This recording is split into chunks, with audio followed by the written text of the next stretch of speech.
Oke, kita mulai. Baik, kita mulai ya. Bismillahirrahmanirrahim. Assalamualaikum warahmatullahi wabarakatuh. Innal hamdalillah nahmaduhu wa nasta'inuhu wa nastaghfiruh wa na'udzu billahi min syururi anfusina wa min sayyiati a'malina may yahdihillahu fala mudilla lahu wa may yudlil fala hadiya lahu. Asyhadu an la ilaha illallah wa asyhadu anna Muhammadan abduhu wa rasuluh la nabiyya ba'dah. Qala Allah ta'ala fi kitabin karim. A'udzu billahi minasyaitonir rajim. يا أيها الذين آمنوا اتقوا الله حق تقاته ولا تموتن إلا وأنتم مسلمون. Alhamdulillahirrahmanirrahim. Pada malam hari ini ya alhamdulillah kita senantiasa banyak bersyukur kepada Allah Subhanahu wa taala yang telah memberikan kita kenikmatan, nikmat iman, nikmat Islam, kemudian nikmat diberikan kesehatan hingga hari ini. Semoga yang sakit semoga segera Allah sembuhkan ya.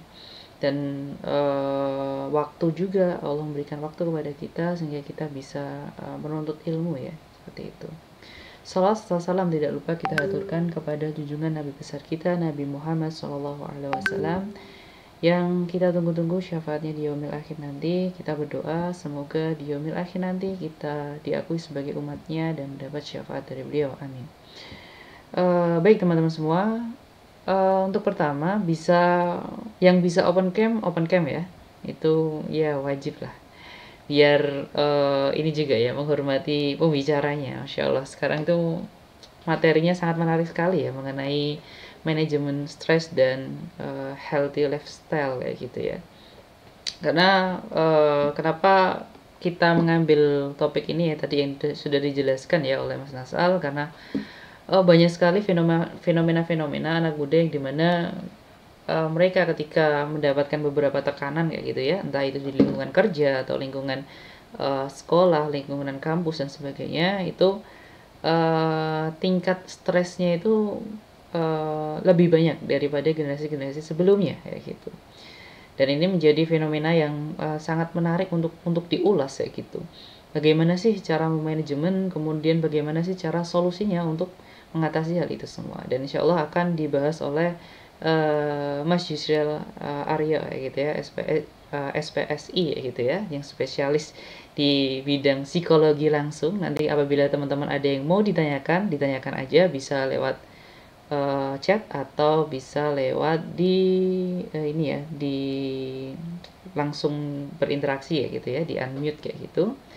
Dan jangan lupa untuk menyiapkan catatannya, karena Imam Syafi'i pernah berkata bahwasanya ilmu itu ibarat sebuah ini ya, kuda liar gitu. Apabila kuda liar tersebut tidak diikat dengan tali, yang tali tersebut adalah tulisan, maka kuda tersebut akan lari dengan leluasa gitu. Dan ilmu yang tidak diikat dengan tulisan, maka ilmu tersebut akan hilang tanpa sisa kayak gitu teman-teman. Mungkin langsung saja silahkan Mas Yusril untuk membahas mengenai materi hari ini. Silakan. Ya, terima kasih Mas Rivaldo atas waktunya. Salatu wassalamu ala Rasulillah wa la haula wa la quwwata illa billah. Asyhadu an la ilaha illallah wa asyhadu anna Muhammadan. Ya, ini suaraku terdengar jelas ya? Aman-aman insyaallah. Ya, alhamdulillah, bersyukur pada Allah Subhanahu wa taala yang telah melimpahkan rahmatnya sehingga kita dapat berkumpul pada pertemuan malam Kamis ya. Kalau iya, malam Kamis betul sekali. Ya, kita mau bahas soal manajemen stres sama lifestyle. Aku lupa, malah aku yang isi judulnya lupa sendiri gitu. Nah, manajemen stres. Manajemen stres dan healthy lifestyle ya. Ya udah disampaikan sama Mas Rivaldo sama Mas Nasal tadi soal stres. Kalau kita berita terakhir kan, apalagi kan akhir-akhir ini kan pandemi kan, terus ternyata angka kematian akibat bunuh diri itu ternyata meningkat, meningkat tinggi. Mungkin kalau kita dari psikologi melihatnya pandemi itu kan suatu fenomena ya, terus yang tadinya apa-apa kita boleh ketemu orang bebas, terus kita bisa jalan-jalan, makanya terus tiba-tiba semua di lockdown gitu kan. Hasil semua pada di rumah gitu, semua kegiatan pada stop.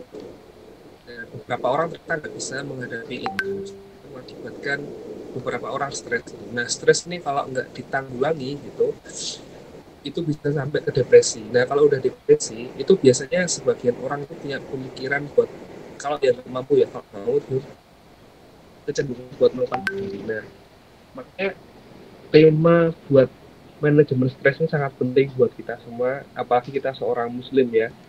Kita punya bekal yang lebih paripurna dibandingkan orang-orang selain kita gitu kan. Kita punya Al-Quran yang sebagai rujukan, kita punya sosok Nabi Muhammad SAW sebagai panutan yang nantinya dapat menjadi sosok yang dapat kita contoh sebagai uswah sebagai kita. Nah, sebelum kita ngomong stres, kadang kita harus tahu dulu definisi stres itu apa gitu. Kadang masyarakat tuh agak susah melabeli stres. Kadang apa-apa tuh disebutnya stres gitu. Padahal itu kasarnya stres itu adalah suatu reaksi seseorang secara psikis, secara mental, secara fisik gitu, apabila terjadi suatu fenomena terhadap dirinya gitu. Jadi stres tidak semata-mata dialami oleh stres itu kayak ada stimulus yang datang kepada kita. Jadi stimulus kan datang ke kita, terus kita respon gitu. Nah, responnya itu akan menentukan bahwa kita stres atau enggak gitu. Dan stimulus yang datang itu kan nggak bisa kita bendung. Makanya orang-orang tuh kadang ngomong, wah kita nggak boleh stres, kita nggak boleh stres gitu. Padahal stres itu nggak bisa ditolak. Stres harusnya dikelola. Tapi sebagian orang justru malah ngomong kita nggak boleh stres itu. Padahal stres itu nggak apa-apa, stres itu baik sebenarnya, asal kita bisa mengelolanya. Maka ini aku ada suatu grafik yang bisa teman-teman lihat. Aku share screen ya.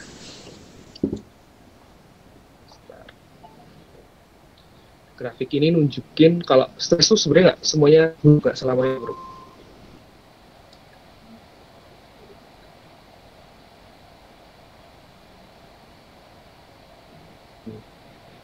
Nah, sebenarnya ada macam akibat stres ada dua macam. Yang pertama itu namanya distress, yang kedua ya eustress gitu. Ketika seseorang mengalami stres yang berlebih gitu dan dia nggak dapat ngelola ya, makanya biasanya kecenderungan reaksi yang dia timbulkan itu biasanya dia kelelahan, dia ngerasa burnout, dia ngerasa prokrastinasi dan sebagainya. Tapi kalau stres yang bisa dikendalikan, terus stres itu nanti biasanya akan menghasilkan energi, fokus kepada pekerjaan, suatu kayak challenge gitu loh. Ini yang diperhatikan grafik eustress sama distress ya. Kalau calm ini dia ada stimulus tapi dia nggak merespon stimulusnya gitu, jadi dia masa bodoh gitu. Ini biasanya orang-orang yang slow gitu kan, orang-orang yang slow, orang-orang yang nyantai gitu biasanya kalem. Nah, jadi kita lihat grafiknya ya. Ini kalau kita lihat grafiknya itu ibarat kita ada stimulus yang datang tadi. Stimulus itu datang, itu akan menentukan gimana grafik kita di sini gitu. Ketika kita tidak menanggapi stimulus itu, kita masa bodoh sama stimulus itu, kita akhirnya cuma di fase calm ini, kita bosan, kita biasa aja gitu. Nah, ketika itu performanya cenderung kecil gitu. Nah, tapi kalau stresnya lebih banyak, terus kita dapat menanggapinya lebih baik, itu biasanya nanti tahap yang kedua ini, kita lebih fokus, lebih berenergi, kita lebih challenge gitu, kita dapat challenge gitu. Nah, kalau stresnya makin besar terus kita nggak bisa ngelola, biasanya nanti ke grafik yang ketiga ini. Kalau biasanya lelah, terus kita ngerasa burnout itu udah dapat pekerjaannya banyak, terus tiba-tiba kita nggak bisa ngerjain lagi, kayak stuck gitu loh Pak, burnout itu semacam itu. Jadi nggak selamanya stres itu buruk gitu. Ketika kita dihadapkan oleh stres, seharusnya kita dapat mengolah stres itu gitu. Ketika kita dapat mengolah stres itu, akhirnya stres yang diciptakan itu, stres yang diciptakan itu justru menghasilkan suatu energi yang dapat kita fokus. Makanya kan kita kan sebenarnya nggak bisa cari stres ya, kita nggak bisa keluar dari stimulus ya. Setiap orang kan punya masalah, setiap orang kan pasti dihadapkan dengan kondisi-kondisi tertentu. Nah, makanya kita harus bisa ngolah itu gitu. Nah, grafik ini nunjukin seseorang itu bisa ngolah stresnya atau enggak gitu. Kasarannya gini, ketika aku dapat kerjaan gitu kan, suruh ngerjain gitu kan. Ketika aku kerjaan itu kan termasuk stimulus yang aku dapatkan gitu. Nah, ketika aku nggak bisa ngerjain itu gitu, terus aku ngerasa ini kayaknya terlalu berat sih, ini kayaknya terlalu susah nih kerjain. Akhirnya aku malas sendiri. Nah, stres itu dinamain stres gitu kan, karena aku merasa terbebani dengan itu. Tapi ketika aku dapat kerjaan, terus aku ini kerjaan ini tantangan buatku, terus aku akhirnya nyari hal-hal yang bisa bantu aku buat kerjaan itu, yaitu namanya eustress itu. Dan stres itu stres yang baik gitu kan. Tapi kalau aku dikasih kerjaan tapi aku acuh terus aku nggak ngerjain, yaitu namanya calm gitu. Itu masa bodoh lah kasarannya gitu. Maka stres ini itu bukan selamanya hal yang buruk, tapi stres ini akan lebih baik ketika kita bisa mengolah stres itu sendiri gitu. Makanya ketika stimulus itu datang, kita harus benar-benar bisa memastikan gitu kan, apakah kita bisa ngelola itu atau enggak. Ketika kita nggak bisa ngelola itu, baru kita bisa minta bantuan ke orang lain, kita bisa minta pendapat orang lain. Tapi ketika kita nggak bisa, terus kita merasa terpuruk, merasa burnout, merasa depresi, sampai depresi, itu berbahaya ketika kita minta bantuan lain. Maka kita harus tahu batasan kemampuan kita agar kita nanti bisa mengolah stresor yang kita dapatkan. Nah, selanjutnya, kenapa stres itu bisa muncul tuh? Jadi ada sebuah teori itu namanya teorinya Pak Bagus Riono gitu kan. Jadi kehidupan itu disingkatnya beliau tuh kasarannya sebagai satu ikatan yang besar tuh namanya ruh gitu kan. Ruh itu singkatan. R ini disebut resiko gitu kan. Terus di tengahnya itu ada U sama H. U ini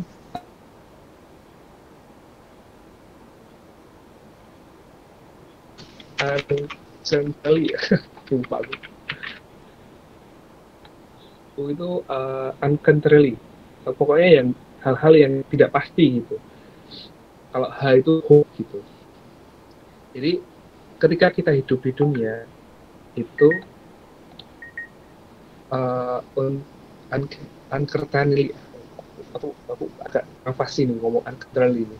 Jadi ketika kita hidup di dunia itu, kita pasti ada resiko-resiko yang bakal kita hadapi. Nah, resiko itu mengelilingi kita terus gitu. Ini kayak R gitu loh. Kayak pokoknya ketika kita mengambil satu keputusan, kita pasti ada resiko. Ketika kita menjalani kehidupan, pasti ada resiko. Nah, resiko ini pasti bakal mengelilingi kita gitu. Nah, terus ada U. U ini adalah sesuatu hal yang tidak pasti gitu kan. Kenapa bisa dikatakan tidak pasti? Karena kan kita nggak tahu masa depan. Kalau kata Ustadz, masa depan dibagi menjadi 3 gitu, gampangannya gitu. Masa depan yang 3 itu, yang pertama itu masa depan setelah kita mati gitu kan. Terus yang kedua, masa depan ketika kita tua atau menjemput ajal gitu. Nah, yang ketiga itu masa depan 1 detik setelah ini gitu. Nah, kasarnya ini masa depan yang tadi gitu. Nah, terus itu juga masa depan yang tadi, yang sebelum ini gitu. Jadi uncertainty itu atau ketidakpastian itu bakal dialami semua orang tuh pasti nggak bisa lihat masa depan kan. Cuma orang bakal makanya kan banyak orang merasa cemas ketika dia nggak bisa lihat masa depan. Banyak orang yang merasa cemas, besok makan apa ya, besok kita masih bisa makan apa enggak ya gitu. Terus besok ketika aku daftar kuliah di sini keterima nggak ya, itu kan sesuatu yang ketidakpasti kan. Terus makanya ketidakpastian itu di sampingnya itu ada H itu sebuah harapan gitu kan.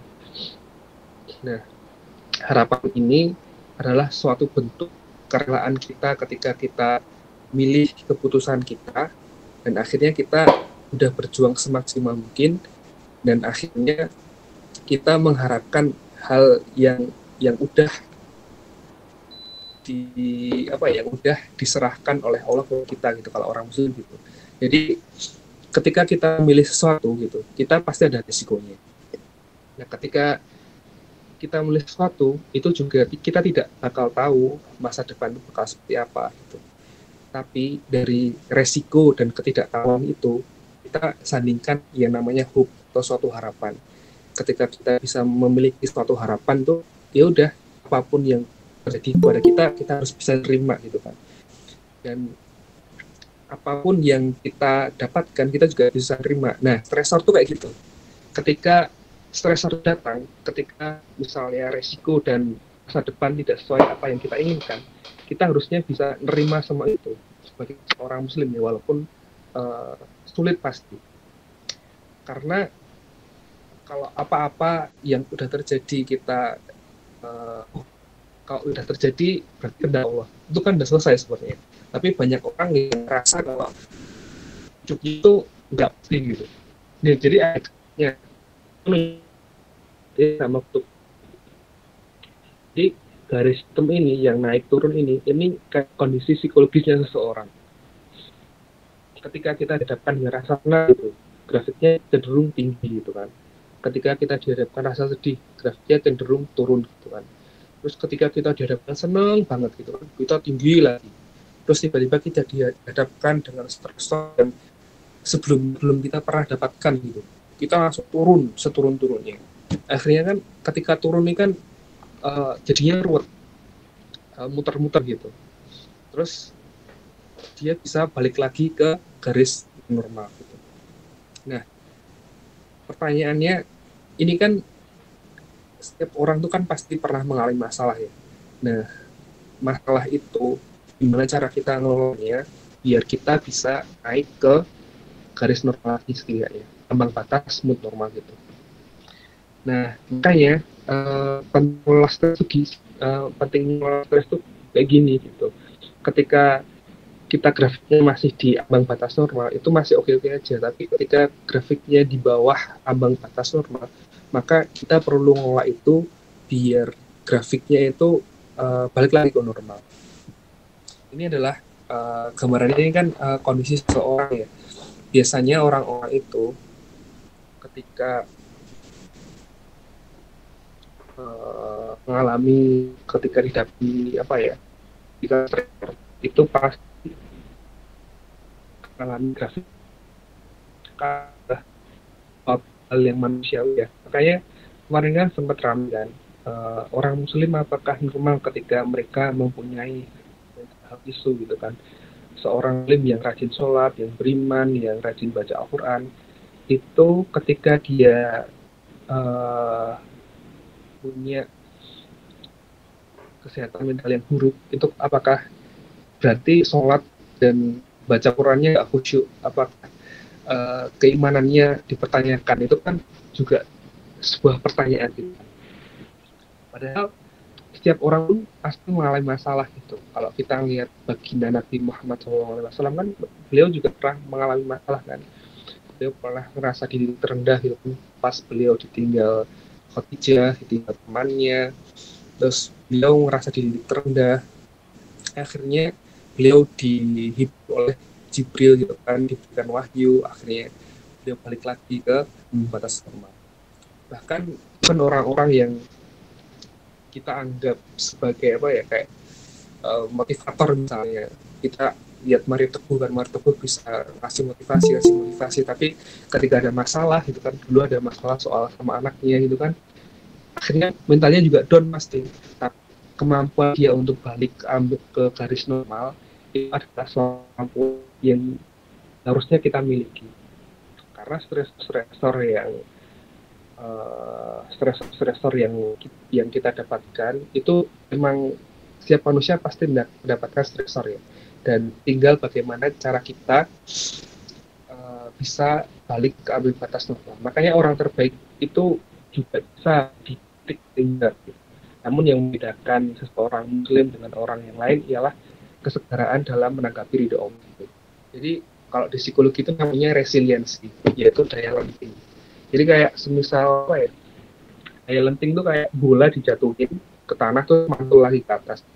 Dan ketika sama kita, kalau kita dihadapkan dengan ujian yang berat, terus kita turun, terjun, terus seberapa besar resiliensi kita gitu. Ketika kita memiliki resiliensi yang baik gitu, biasanya daya pantau kita kembali ke atasnya itu cepat gitu. Tapi kalau resiliensinya kita jelek gitu, ketika dapat bola kita tuh jatuh gitu, biasanya turun. Biasanya apa ya? Biasanya mantulnya cuma kecil, bahkan even nggak mantul sama sekali gitu kan.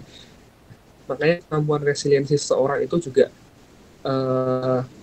apalagi seorang muslim itu juga harus benar-benar dikelola, di manajemen, di apa ya, dibenahi gitu, agar nantinya ketika kita mendapatkan suatu masalah itu kita bisa balik lagi ke kondisi normal. Kalau grafiknya kan pasti semua orang juga alami kayak gini, kadang naik, kadang turun, kadang naik, kadang turun, kadang turunnya lama banget baru naik lagi. Nah, ini merupakan salah satu hal yang manusiawi ya.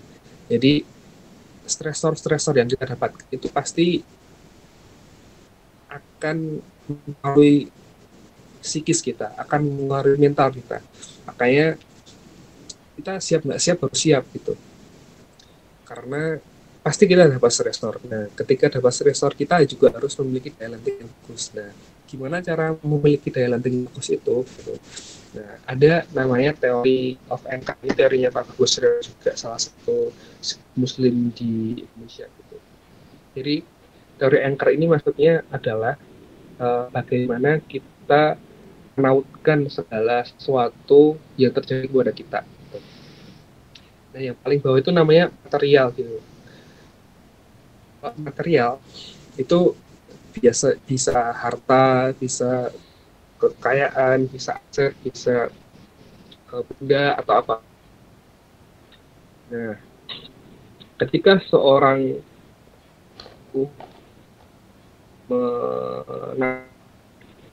mencari daya lentingnya ke material, biasanya ketika material itu nanti habis, itu ya udah daya lentingnya jelek lagi gitu. Ketika dia dapat masalah, dia nyelesain masalahnya dengan uang. Ketika dia dapat masalah, dia nyelesain masalahnya dengan jual ini, jual itu. Ketika dia dapat masalah, dia pokoknya hal-hal yang berbau material gitu, dia korbankan buat menghadapi masalahnya. Akhirnya kan ketika materialnya habis, kan, dia nggak punya daya lenting lagi buat naik ke atas lagi gitu. Material ini menjadi gugur gitu. Terus lagi ke self ala other ini setingkat self sendiri. Other itu orang lain, misalnya keluarga, misalnya ayah, ibu, bude, atau teman kita gitu. Nah, ketika kita dapat masalah gitu kan, kita bergantung pada diri kita sendiri gitu, atau pada orang lain. Ya kayak tadi, ketika kita lihat grafik ini kan kadang naik turun ya. Nah, orang lain pun dan kita pun juga kayak gitu. Ketika dapat masalah, oke, grafiknya mungkin agak turun, tapi nggak turun banget gitu, tapi bisa naik lagi gitu. Dapat masalah lagi, turun lagi, tapi dapat masalah yang lebih hebat, gitu, ternyata turun terus gitu, dan nggak bisa balik-balik. Makanya self-mother itu kadang ketika udah nggak mampu buat menangani, akhirnya gugur gitu. Terus lanjut yang ketiga, virtus itu Pak Bagus itu bahasa Indonesia, virtus kan bahasa Inggris, bahasa Indonesia itu dalam bahasa itu artinya hikmah gitu kan. Kerennya gini, kalau kita dapat masalah gitu kan, terus akhirnya resornya bikin kita ke grafik yang turun gitu kan, tapi kita bisa ngambil hikmah di situ gitu, akhirnya kita bisa naik. Oh, mungkin ini adalah salah satu hal jalan Allah buat aku jadi lebih baik, kita bisa naik gitu. Terus ketika dapat masalah yang lebih berat lagi, terus kita bisa ngambil hikmah lagi, itu grafiknya nanti naik lagi gitu. Ketika misalnya masalah yang terberat itu yang pernah aku alami ketika ibuku nggak ada kan, oh ternyata sama orang itu pasti akan mati gitu, dan yang bernyawa itu pasti akan mati, dan kematian itu ya pasti kita alami. Terus ngapain kita takut gitu, ngapain kita ngerasa kehilangan gitu, Padahal kehilangan itu adalah sebuah kepastian gitu. Kita juga bukan seorang yang memiliki gitu. Akhirnya daya lantainya kita bisa ngambil hikmah kita lagi. Atau ketika kita punya perusahaan, terus perusahaannya itu collab, bangkrut, nggak punya aset, harus ngaji pegawainya, terus akhirnya owner pusing, kok gini banget hidup itu ya. Terus tapi dia bisa ngambil virtus, dia bisa ngambil hikmah gitu. Akhirnya naik lagi. Oh mungkin ini salah satu jalan Allah buat mensucikan hartaku gitu kan, akhirnya dia naik lagi gitu. Mungkin ini salah satu jalan Allah buat mendewasakanku gitu dari lewat keterpurukan gitu. Ketika seseorang bisa mengambil hikmah di setiap apa yang dia alami, setiap stresor yang dia dapatkan, maka dia akan naik lagi, daya lantainya akan naik lagi ke atas gitu, sehingga ke garis normal gitu. Bahkan bisa melebihi ke atas ambang batas normal gitu, bisa ke positif gitu. Nah makanya kan ini kita sebagai seorang muslim gitu kan, menentukan apa anchor kita apa, material, apa self, others, atau virtus tadi. Ketika kita dapat menentukan ini, maka udah, kita stres pun ya udah, kita dapat ngelolanya karena kita udah bisa ngambil hikmah di balik semua ini gitu. Makanya kan kalau kata salah satu, aku lupa itu namanya, salah satu tokoh sufi waktu itu kan, beliau pernah bilang gini, semua ini pasti akan berlalu. Kamu sedih, kamu seneng, kamu nangis, kamu duka, kamu bahagia, kamu merasa hari ini adalah hari yang terbaik yang pernah kamu rasain, atau kamu merasa hari ini adalah hari yang terburuk yang pernah kamu rasain, kamu pasti bakal melalui hari ini gitu. Hari ini pasti selesai gitu. Dan besok kamu bakal ngerasain hal yang lain gitu. Maka kata Dr. Ed Al-Qarni kan dalam bukunya itu, ingat banget dalam bukunya yang judulnya Lafazan itu, beliau pernah bilang gini, air asin kamu minum kemarin, kenapa masih kamu permasalahkan, sehingga padahal hari ini kamu bisa minum air yang tawar gitu.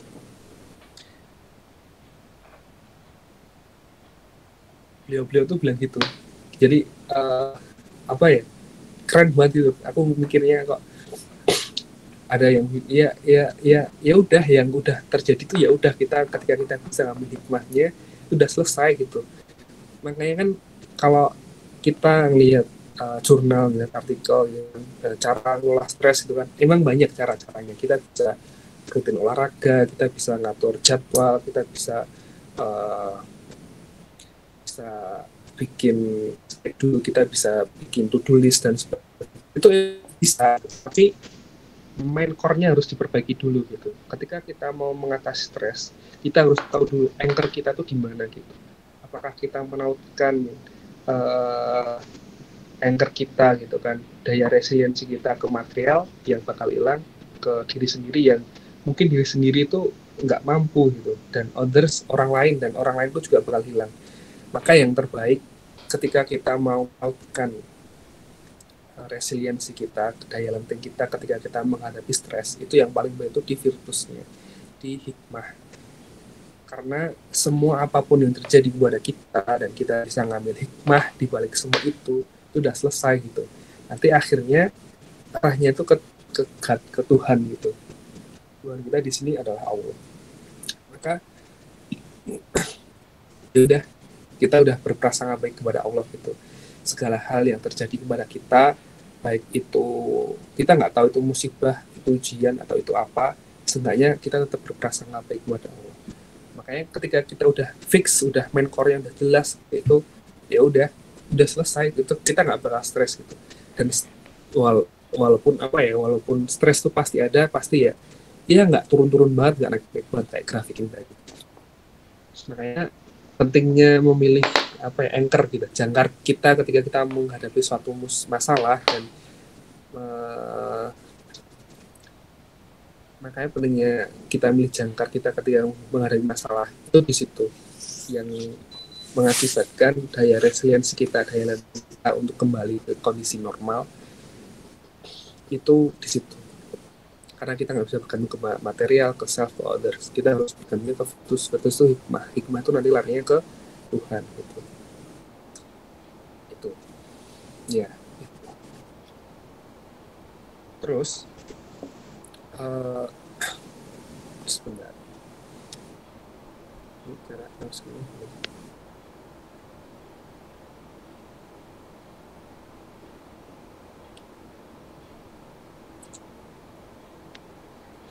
dari dari tadi kita sebenarnya ngomongin hal-hal yang udah pasti gitu. Sebagai seorang muslim gitu kan, pasti kita bakal alami stres, kita bakal ngalamin kondisi yang berat, kita pasti bakal dapetin stresor-stresor yang stimulus-stimulus yang bikin stres itu pasti kita dapetin gitu. Tapi setiap muslim pasti punya daya resiliensi atau daya lenting kita buat kembali ke kondisi normal kan. Nah, daya lenting itu memerlukan sebuah anchor, sebuah jangkar gitu agar kita nggak terlalu lepas gitu, kita nggak terlalu turun ke bawah gitu. Nah, kita harus milih gitu. Tadi ada self, ada others, ada material gitu. Tiga itu akan hilang gitu. Tapi ketika kita nyangkutin anchor kita ke virtus gitu, ke hikmah, kita dapat mengambil hikmah dari segala hal yang kita alami gitu, maka udah selesai gitu. Kalau ada apa ya udah kita ambil hikmahnya aja gitu. Itu kasarnya orang muslim sebenarnya cuma gitu doang gitu. Tapi walaupun gitu doang tapi susah gitu. Ya, makanya kan wajar ketika ada pertanyaan apakah seorang muslim itu mengalami stres. Ya pasti gitu. Tapi daya lentingnya dia buat kembali kepada kondisi normal itu harusnya lebih baik daripada orang-orang kebanyakan gitu, orang-orang lain di luar muslim, karena dia punya hal yang tidak dimiliki oleh orang lain. Contohnya orang ateis itu kan dia berharap ke apa gitu, dia kan nggak punya sosok yang dia gapai ketika dia mengalami masalah, dia cuma ke material, self, ke others, cuma gitu doang gitu. Karena kan paham mereka kan materialistik ya, hal-hal yang cuma hal-hal yang nampak aja. Tapi ketika kita seorang muslim, kita punya suatu entitas yang nggak bisa kelihatan, yang kita nggak bisa lihat secara kasat mata, tapi eksistensinya begitu kerasa gitu. Nah, maka itu cuma itu doang. Kalau kita sebagai seorang muslim pengen manajemen stres, ya kita harus tahu main core kita anchornya kemana. Ya akhirnya larinya cuma ke virtus tadi. Virtus tuh ya kasarannya Tuhan itu tadi. Kenapa Pak Bagus Triyono pakai nama virtus, pakai kata-kata virtus gitu? Karena orang Barat itu terlalu awam, terlalu kritis kalau pakai nama Allah gitu atau pakai nama God gitu. Makanya beliau pakai kata-kata virtus atau hikmah gitu kan, supaya ternyata ada kekuatan yang nggak bisa kita lihat gitu, tapi kita bisa ngekar, kita bisa naruh jangkar di sana gitu, yaitu virtus tadi atau hikmah gitu. Ya mungkin itu aja sih soal stres. Kasarannya kan aku rangkum dikit ya, stres itu kan ada dua sebenarnya, ada eustress sama distress gitu kan. Stres yang baik sama stres yang buruk.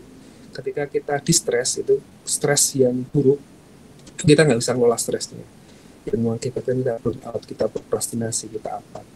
Tapi dengan stimulus yang sama gitu, ketika kita bisa ngolahnya, maka stresor itu akan menjadikan kita menjadi fokus, kita menjadikan kita lebih berenergi, merasa ter-challenge gitu dan sebagainya. Nah, stres ini muncul karena ada hal-hal yang emang tadi ada risk. Ketika kita menentukan suatu pilihan kan pasti ada resikonya. Ketika kita menentukan suatu pilihan pasti itu kita nggak tahu bakal seperti apa, maka kita harus berharap dengan apapun yang terjadi pasti bakal dapat hikmahnya. Hikmah tadi didapatkan dari mana? Dapatkan dari anchor tadi.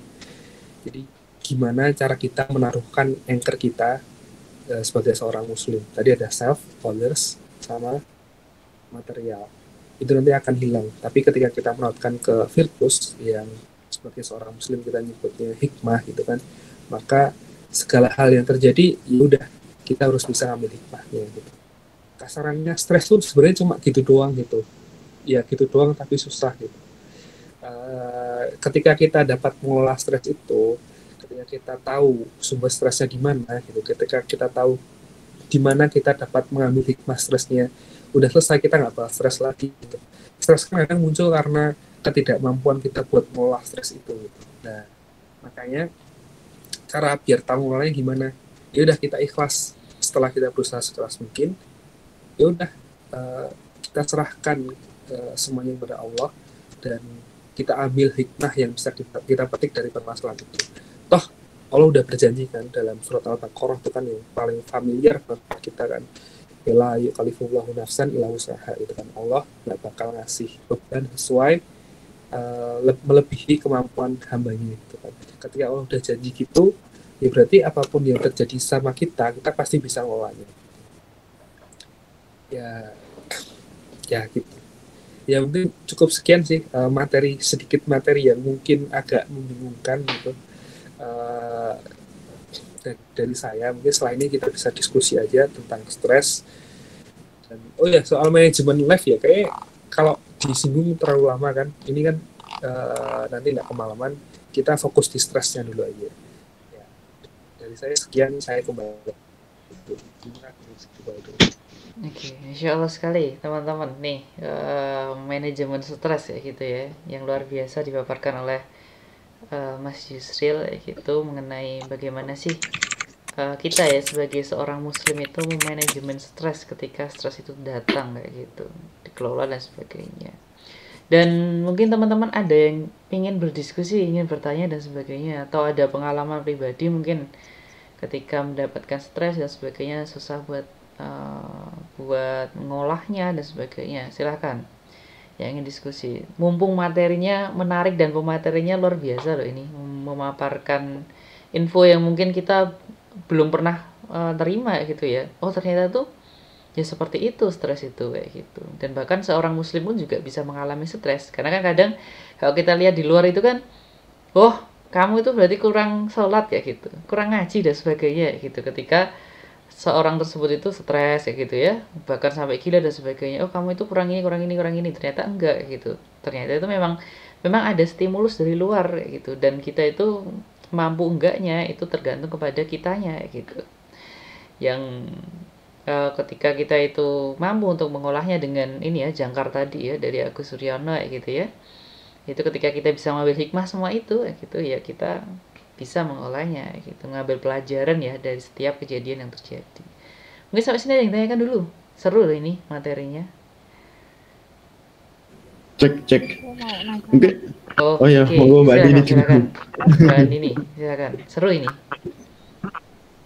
Aku mau nanya sih, mungkin aku minta tips sih gimana caranya tuh kita nggak jenuh, nggak burn out, apalagi kan kita kan kerjanya kan di depan laptop kan seharian, nggak keluar paling keluar pun jam 2 jam. Itu gimana, soalnya aku kadang kalau udah jenuh banget itu males ngapain gitu. Makasih.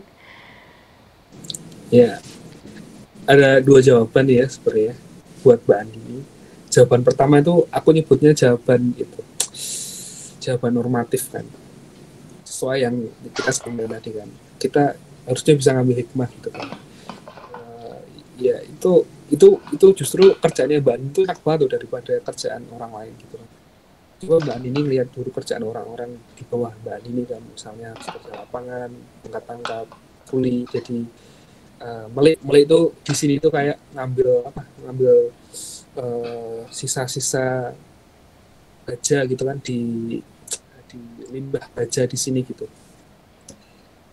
Kalau dilihat-lihat secara kasat mata kan kerjanya Mbak Nini kerja lebih enak kan, bisa ambil tempat yang teduh, bisa misalnya di tempat, misalnya bisa dibawa kemana aja, misalnya ke kafe, terus minum kopi, ada AC, itu kan enak banget sebenarnya kalau secara jawaban normatif ya. Kita harus bisa ngambil hikmah apa yang diterima Mbak Nini. Tapi kalau tips secara mandiri kan, ketika kita ngerasa burn out gitu kan, kita harus lihat dulu nih, lihat dulu pola kerja kita gitu kan. Burnout itu kan muncul karena stresor yang berat, terus kita nggak bisa ngelola stresor itu gitu. Nah, Mbak Ani itu stresornya apa dulu gitu? Oh ternyata stresor itu nggak cuma dari kerjaan. Stresor itu bisa dari lingkungan Mbak Ani, dari teman-teman Mbak Andini, dari kondisi apa di dalam perusahaan misalnya, perusahaan ini ngomong perusahaan nanti ya lama-lama. Terus itu kan perlu dicek dulu gitu kan, apa yang akibatin burnout ini. Ternyata aku nggak tahu ya Mbak Andini kan ceritanya rasanya burnout aja ya gitu, tapi Mbak Andini harus bisa memetakan dulu stresornya apa. Ketika Mbak Andini udah tahu stresornya apa, baru dikupas. Makanya penting banget kita sebagai seorang manusia gitu kan, paham kemampuan kita dan paham apa yang buat kita stres gitu. Makanya kalau saranku Mbak Andini buat inventaris masalah dulu, kasarnya gitu. Inventaris masalah tuh kayak misalnya burnout itu kan masih umum banget kan, burnout itu pasti ada penyebabnya gitu. Misalnya kerjaannya terlalu banyak gitu kan, terus handle-nya cuma sendirian, terus apa yang lain tuh misalnya yang lain di chat nggak bales gitu kan, itu kan juga bikin anyel kan. Faktor-faktor kayak gitu harusnya diidentifikasi terlebih dahulu. Makanya saranku dibikin daftar inventaris masalah, tapi yang benar-benar rinci gitu. Kalau sekedar burnout itu masih penyebabnya gitu. Kita belum tahu apa yang menyebabkan burnout gitu. Menurut Mbak Andini apa dulu yang nyebabin burnout itu? Mungkin kalau aku kan tipe orang yang ngobrol, yang ngomongnya itu banyak, yang bisa ngomong berjam-jam gitu ya Mas ya. Kan kerja online kan misalnya diajak ngobrol tuh nggak bisa, kayak fokusnya kepecah gitu. Paling itu sih kayak masih kurang interaksi sama orang lain gitu. Makanya aku tuh minimal ada yang ngajak ngobrol gitu. Tapi ketika kerja diajak ngobrol bisa gitu. Gimana Mas Yusri? Kan tadi pengen diajak ngobrol gitu kan, tapi pas kerja online nggak ada yang ngajak ngobrol atau diajak ngobrol nggak bisa. Lebih ke nggak ada yang diajak ngobrol sih. Nah itu udah spesifik itu menurutku. Ternyata yang ngakibatin burnout itu kan juga muncul karena rasa bosan ya. Ternyata karena apa tadi nggak ada yang ngajak ngobrol, padahal Mbak Andini pengen banget ngobrol. Nah ini mungkin ketika kita udah tahu permasalahannya, kita bisa ngasih treatment apa yang cocok buat Mbak Andini gitu. Misalnya bisa nih bikin jam kerja tetap gitu kan, walaupun freelance itu, misalnya dari jam 7 sampai jam 9 masuk kerja, sekedar ngobrol-ngobrol ringan sambil bagi-bagi job gitu. Terus habis itu baru libur, Mbak Andini kegiatan sesuai biasa gitu. Juga bisa gitu. Makanya itu sih, ketika Mbak Andini tahu inventaris, ketika Mbak Andini tahu masalah apa yang dihadapin gitu kan udah ada kan masalahnya apa tadi, rasa burnoutnya karena nggak ada yang ngajak ngobrol. Itu mungkin bisa didiskusikan sama Pak Direktur gitu kan, kayaknya enak dibikin offline nih, kita bikin CV terus di rumahnya Pak Direktur aja gitu kan bisa. Jadi itu nanti tergantung kebijakan perusahaannya Mbak Andini gimana gitu. Oke, siap, makasih Mas Yusri. Tapi gimana nangkepnya gimana Mbak Andini? Iya mudeng, kayak memang ya sesekali harus diajak ngobrol gitu. Ya, cocok sih.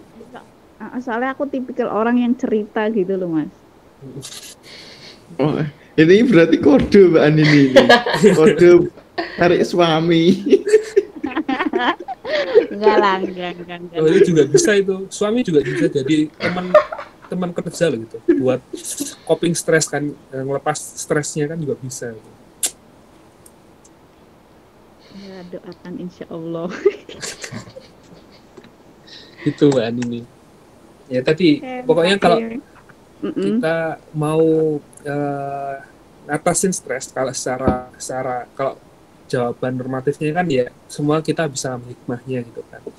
Tapi jawaban yang sistematis atau jawaban terstruktur, kita harus tahu inventaris masalahnya itu apa dulu gitu kan. Kalau Mbak Andini ngomong burnout, itu nggak bakal ketemu nanti jalannya kayak apa gitu. Mbak Andini harus tahu dulu penyebab burnoutnya apa. Oh ternyata penyebab burnoutnya ini. Nah baru bisa tahu treatment apa yang cocok buat ngatasin burnout itu. itu Mas Rivaldo sama Mas Al sebagai Terima kasih Mas ini Yusril. karyawannya ini. Oke. Baik. Ada lagi, teman-teman? Satu pertanyaan lagi nih terakhir. Aku mau cerita dulu ini. Oke, cerita. Sekarang direkturnya ya, oke. Sebetulnya kalau untuk ini sendiri ya, burnout, stres itu kita itu harus memperhatikan diri kita sendiri dulu. Karena setiap orang tipenya beda-beda. Mungkin kayak Mbak Andini, misal dia tuh nggak diajak ngobrol tuh, dia malah stres, gitu kan. Tapi kebalikan, kalau aku kerja, diajak ngobrol, itu agak kerja. Sangel nih Mbak Andi ini. Beda berarti ya. Nah, jadi nggak cocok jadi suami istri ya berarti ya. Jadi ini kita itu manajemennya berarti gini ya Mas ya. Kita itu harus mengidentifikasi diri kita itu seperti apa, yang pertama. Yang kedua, aktivitas apa sih yang kira-kira bisa menghilangkan burnout dan kapan aktivitas itu harus dilaksanakan. Kalau aku pribadi itu setiap hari burnout Mas Yusril. Burnout. Saya tuh meeting itu berapa kali? Minimal tuh 4 kali Mas meeting setiap hari. Jadi pagi sama Mas Rivaldo tadi. Terus agak siangan si Andini gitu kan. Akhir sorean tadi udah sama MM. Ini ada kampus MM itu. Buat status di WA itu. Keempat sama ini. Biasanya minimal 4 kali itu. Dan benar-benar ketika kita itu menghadapi situasi seperti ini ya, kita meeting kan, terus kita kan harus mempersiapkan tampilan kita, apa yang kita sampaikan. Kita kan nggak langsung kosongan loh, ngomong kosongan, gambir kan nggak bisa. Mesti kan harus ada persiapan walaupun kita katakanlah bukan seorang pembicara. Nah,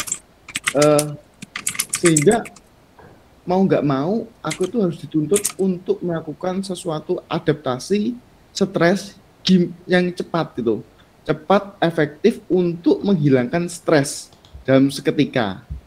Nah, mungkin kalau aku pribadi, aku biasanya suka jalan pagi. Jadi kalau pagi di Trilomba Juang, ayo ketemu aku itu, di TLG di Semarang itu kan, mungkin ketemu gitu kan. Nah, mungkin teman-teman juga ini harus bisa menemukan sesuatu yang fast, cepat gitu kan, efektif, dan bisa menemukan ini juga sih, coping stress, bisa menghilangkan, merefresh itu dengan cepat itu. Mungkin kalau dari ini pengalaman aku seperti itu. Mungkin dari Mas Yusril punya pengalaman lain nggak yang bisa menimpali gitu? Atau sharing lah gimana? Kalau aku sama Mas sebenarnya. Kasarnya aku tuh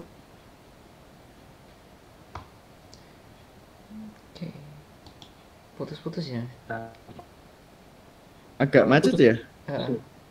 Di off kan dulu aja kameranya, nggak apa-apa. Masih sih. Masih putus-putus. Oke. Coba lagi.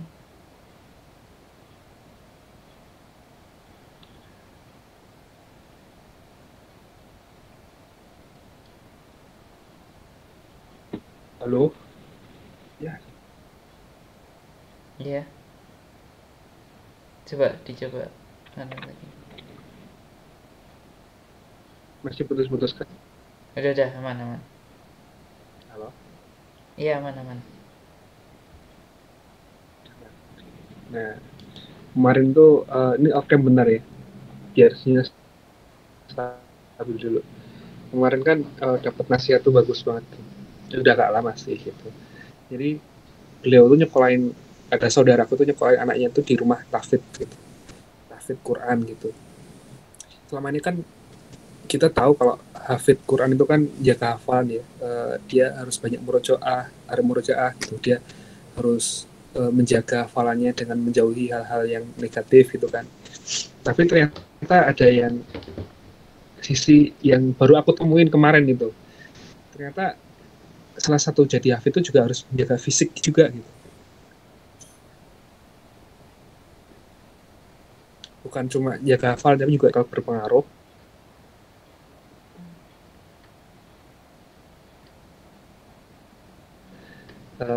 terhadap terhadap kemampuan baik motorik seseorang kan. Cocok juga nih selama ini kan kalau di ilmu psikologi itu kan campuran dari kan, jasad tuh kan, antara nafs sama jasad campur jadi membentuk suatu insan.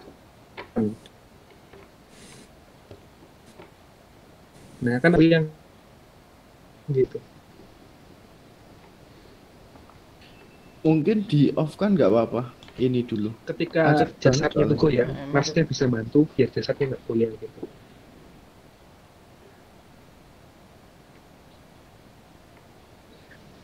Ini aku macet ya? Iya tadi sih macet sih. Di off kan dulu aja nggak apa sih kameranya, Mas Yusuf. Iya, coba dijelasin lagi.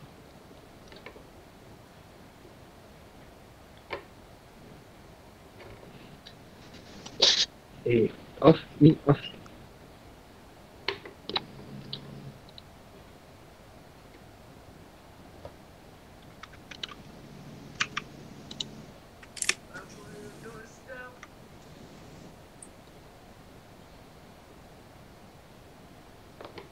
Halo? Iya, kedengeran Mas.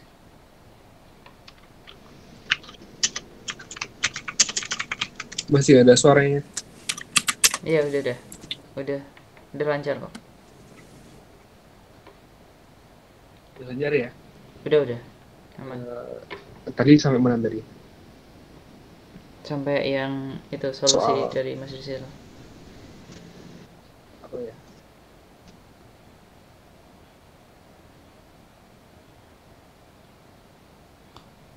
Soal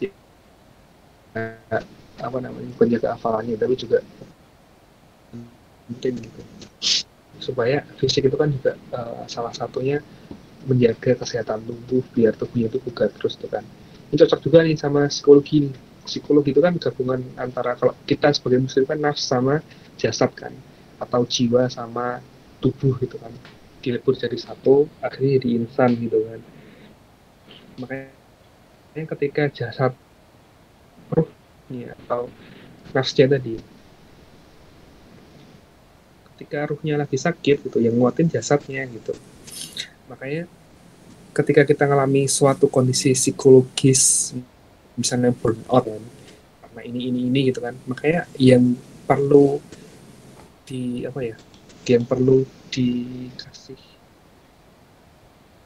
kasih treatment tuh jasadnya dulu ya, lebih enak. Ya misalnya kayak tadi olahraga, kita bisa jalan pagi, kita bisa ketemu orang, itu kan juga kita bisa berenang, kita bisa misalnya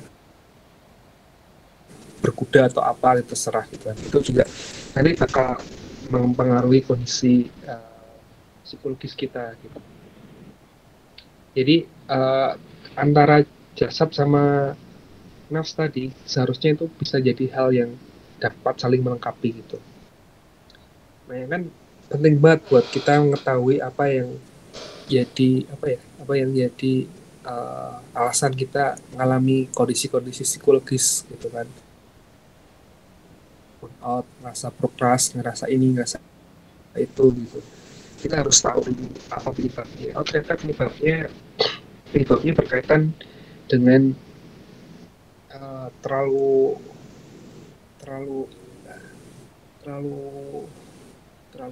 banyak pekerjaan gitu.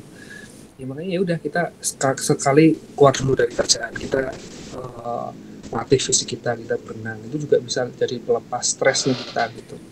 Nah kan tiap orang kan beda-beda coping stresnya, tiap orang tuh beda cara melepas ketegangan yang dia alami gitu. Nah itu makanya kalau ditanya tipsnya apa, kalau dari aku, kalau aku lagi stres gitu, biasanya secara jasmani itu aku pacu dulu, aku bisa renang lagi, aku bisa jogging, bisa sepak bola atau basket sama teman-teman, itu biasanya ngelepas stres. Nah itu biasanya nanti secara ngikut, secara kejiwaannya itu juga bakal ikut terbantu gitu. kadang-kadang gitu, ketika kita terlalu lama di depan komputer itu emang stres sendiri sih gitu. Jadi sekali emang psikis kita kan di komputer kan ngadep layar terus kita ngerjain ini ngerjain itu gitu kan, tapi fisiknya duduk terus gitu, kakinya nggak gerak gitu, itu perlu diperhatikan gitu. Karena zolim ketika kita dikasih tubuh sama Allah terus kita nggak jaga tubuh itu gitu. Nah stres itu muncul juga dari situ gitu. Makanya keselarasan terus keterikatan antara jiwa sama raga itu perlu dijaga. Nah itu sih, makanya tipsnya Mas Al di jalan-jalan di pagi hari itu salah satu hal yang bagus itu buat psikologis, buat fisik juga kan, biar udara segar, kakinya dilatih jalan itu juga salah satu hal yang baik gitu.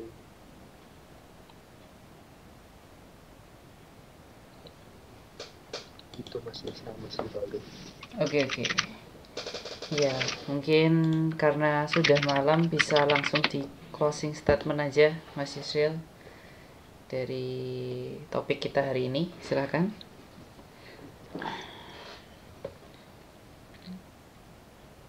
Ya, closing statement hari ini adalah kitabnya yang familiar banget ya anak psikologi itu, judulnya Kimia Sa'adah gitu kan. Beliau bilang gini, kebahagiaan adalah berpaling dari dunia untuk menghadap kepada Allah Subhanahu wa taala. Jadi kita sebagai seorang muslim seharusnya mencari kebahagiaan yang tertinggi itu kita nggak perlu nyari uang sebanyak mungkin gitu. Kita nggak perlu mati-matian kerja tapi kita malah tipes gitu kan.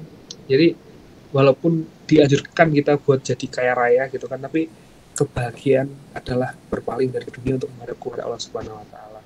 Karena sumber kebahagiaan yang abadi adalah kebahagiaan yang ketika seorang muslim itu mencapai dan menggapai ridhonya Allah Subhanahu wa taala.